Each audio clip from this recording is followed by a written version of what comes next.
o say kojo otu kwan but now ho kire ho ntimi fa na chi since then no na me hu se obi ne ma beda me nneoma basa da yeso basa adwuma sem na bibia nkoyi me de beto Sompa fo anim na mama me obi ti na otwe mienu ni nnede me hu hweda me da yeso asesa me hu se me nipadua na ankasa kra nso asesa na wo frɛ obi se wo pɛ wan cd code me hye obo se edane dru so a utumi de maw ti me ba se me de na ase na ebrem na afi na ka adwuma sem na me beye na me awaye ba na ase pa na me de brem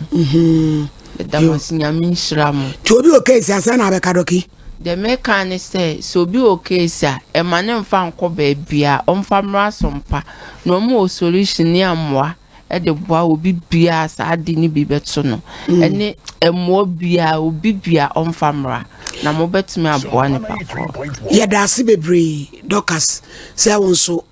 watimi abana oni ya be share testimony ye se ba bia chechira abo ho ne yesan no ye da se entis ebeja kwan why doki sho wonso yi adwuma ne de ebepa bia ma kwan bia so why onyame nka ho etise bia wo case bia na wo share production no ahoma no neguso no 0244 809 641 0244 809 641 Becky Doki wase me twa to na soreko masama ne se me damase nyame nhyiram mankama anyam a kanioma na adiegu bibia ye basa but me de bedam no